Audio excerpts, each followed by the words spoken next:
So I'm going to talk, my talk is actually a little bit broader. I'm a little short on specifics, so we ought to be done with this pretty quickly.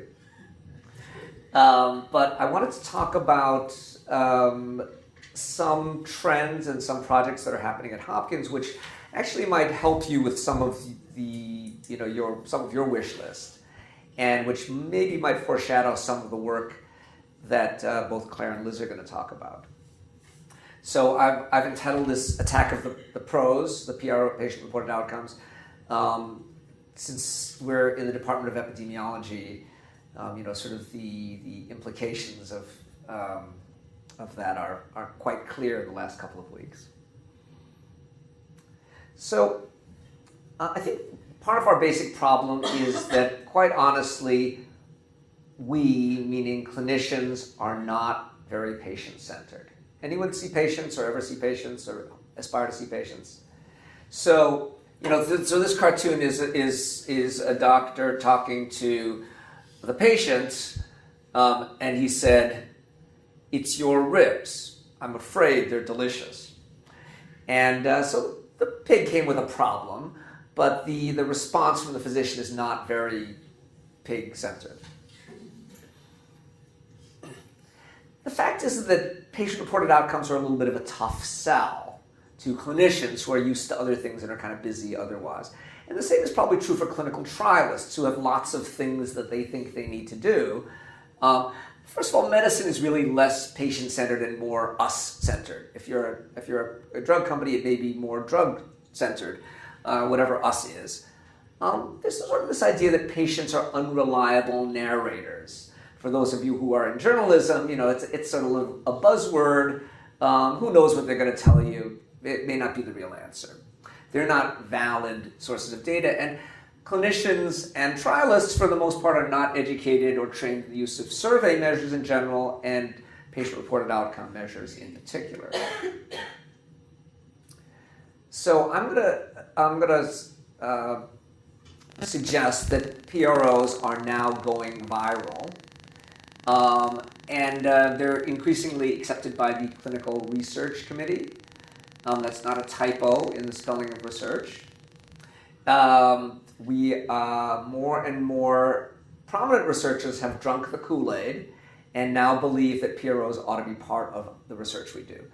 PRO measures are being integrated into electronic health records, particularly into the dominant electronic health record that's Epic. And PRO measures are being incorporated into performance measures, which means incentives. So I'm going to talk about all of these things briefly. The first thing I'm going to talk about is PCORNet. Hopkins is part of PCORNet, which is funded by the Patient Outcomes Research Institute. Each of the sites is a $7 million project. There are many of them, and PCORNet seeks to improve the nation's capacity to do research by creating infrastructure, a large representative national patient-centered network to support trials and observational studies. Wouldn't it be great if we had this already? And perhaps even if there was some standardization across. Well, so PCORNet equals 11 clinical data research networks, each funded for $7 million. And 18 patient-powered research networks, which are more diverse organizations. And the sum is PCORNet. So each CDRN, of which we are one, we're supposed to create a research-ready data set of at least 1 million patients. We're supposed to do this in the next year. It should be secure, it should be comprehensive, using data from electronic health records. It should involve patients, clinicians, and health system leaders. We should be able to do trials in that network, and we should enroll at least three cohorts, at least 1,000 patients each, using those data. So this is something that, in fact, most of us have not had the opportunity to do yet. So this is a little bit for Joe and Kay, who are sort of around. Patient-reported outcome measures have been around really since the late 70s, perhaps. Some of you were alive in the late 70s. The quality of well-being scale was developed in San Diego. The SF-36 was developed in mostly in Los Angeles. The sickness impact profile in Seattle. There was some spread over the years, but it mostly had to do with the investigators moving shop, picking up and moving. John Ware moved to Boston.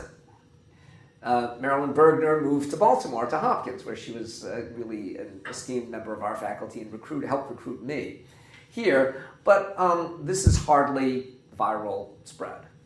This is sort of people pulling up stakes and moving their whole operation to another state. These are the 29 CDRNs, Clinical Data Research Networks, and the PPRNs. These were all set up by December 13th in one sort of swoop of a pen. And you can see now this is more like real spread. All of these organizations are now focused, among other things, on developing the capacity to collect PROs using their electronic health records. Our site is called PATH, which is for Pittsburgh, Penn State, Temple, and Hopkins, yet another tortured acronym. And we've just got an 18-month contract to do all of this work, including select PROs and build them in. There's a little bit of a national push to do this. This is also coincidentally, maybe not coincidentally, funded by PCORI. This was a meeting in Atlanta, which was set up by PCORI and their methods committee. And Claire and Joe and others were at this meeting, and we wrote a landscape review of the use of patient-reported outcomes in electronic health record systems. If anyone's interested in downloading it, we'll circulate this. But if you just put in Woo PCORI and PRO, you'll get the PDF. It's don't print it out. It's about 100 pages long. We did find evidence of intelligent life, sort of across the country, though not as many examples as we really might like.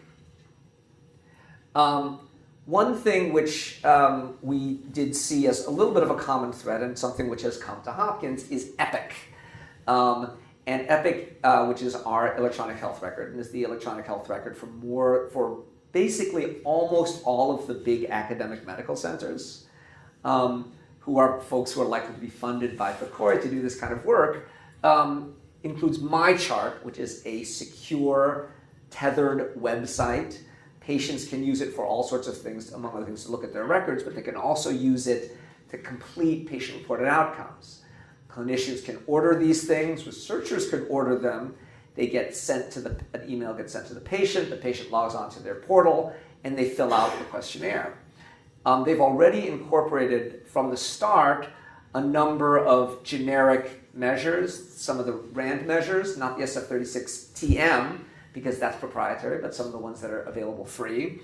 And the PROMIS measures, which is another national standardized set of measures, which has been now running for almost 10 years and is achieving some of that standardization. So this is something that is built into our EPIC EHR, where we've designed a sort of a procedure for getting things into the EHR, because it's not so straightforward. The technical solutions have been posed, but the socio-technical are often more challenging.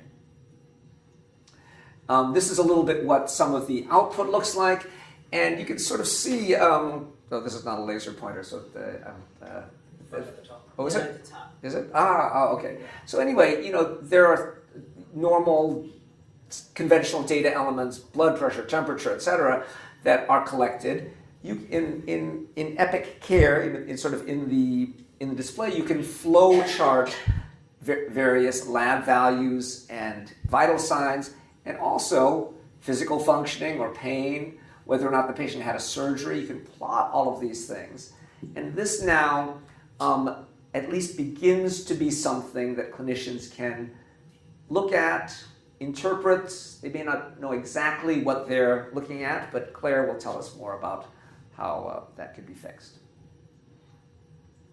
What's this? What's going to happen? This is suspense. I'm not sure what's going to happen here. Oh, yes. Okay, so there's an admonition. Your grandparents might have told you to measure twice and cut once. Do any of you sew? Anyone sew? So anyway, if you sew, measuring twice and cutting once is smart. Any of you an engineer? Anyone go to engineering school? Anyone ever drive over a bridge? So anyway, measure twice, cut once before you build your bridge. That could be a good idea. We're suggesting that you do exactly the opposite in a way, and this is, we're suggesting you measure once, that is, in the electronic health record, measure a standard set of patient-reported outcomes, and then use it, not just twice, in fact, but for lots of times for clinical care, for research, for quality measurement, for quality improvement. We wrote a little bit about this in the Journal of Clinical Epi last year. Here's an example of how quality measurements can be incorporated into all of this and provide an incentive.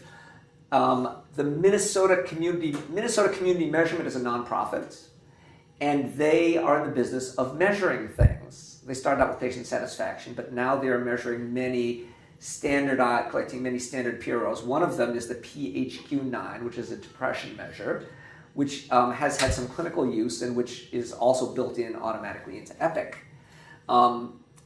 Essentia Health is a health plan that spans 4 states, including Minnesota, and they, among others, subscribe or they use Minnesota Community Measurement to help them collect their data. Part of the reason they do this is it's mandated by the state. Another reason for that is that the results that they get after, which are based on a performance measure that's approved by the National Quality Forum, it's linked to a statewide improvement program. There are data published for every behavioral health organization on the number of people who improve their PHQ-9 scores over 6 months, and organizations get paid a percentage of their reimbursement based on that data. And everyone does it because they want to get paid, and now they're focusing on doing it better because they would like they would at least like to be able to control the bias. I don't know if they want to inject bias or not, but they want to make sure that things get done properly. This is what sort of some of the questions look like. They're pretty simple. These are standard questions for a now very widely used short screener for 9 questions for depression. So that's it for me. I think that PRO measures are now going viral in the US. Some of the vectors include research funding. People definitely follow the money. And the infrastructure is built, people actually will use it, especially if they're guided on how to use it. And we'll hear more about that. They're being integrated into the electronic health record. That's not unrelated to the first point. In fact, there's funding. In fact, there was huge funding from the Office of the National Coordinator for Health IT in the billions of dollars to encourage health plans to put these measures, incorporate these measures. There are financial incentives, and these, at least in the few places where they've been used, are very effective. They're getting 100% capture rates, and people are investing money into collecting the data. I think this proliferation of PROs and some standard measures, state standards, national standards, research standards, in different cases, really improves the prospects for us getting some of this work done efficiently. There is the hope that one can measure once and then cut multiple times. This work is inherently more patient-centered than a lot of what's come before. It includes the patient perspective. And it can also be used for other purposes, including quality improvement work and direct clinical practice. So that's it for me. I'm always happy to be contacted. And if you're dying to follow one more person on Twitter, I'm @WithYouDrWu.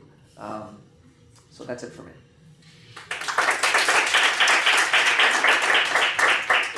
And I could take a quick question or not. Yes? What do you feel is the relationship between patient-reported outcomes and patient-centered outcomes? So that's a really good question, and all of these definitions are important. I think that many things are about the patient are patient-centered. We're interested, for example, in many aspects of the person's welfare. Not all of those things are best reported by the patient. So a patient-reported outcome is something, hi Janet, that comes, sort of really directly from the patient and is not really mediated or filtered or changed by other parties. What I think the patient feels like is not, it may be important, but what the patient thinks they feel like is a unique, adds unique variance to measuring things. Great question.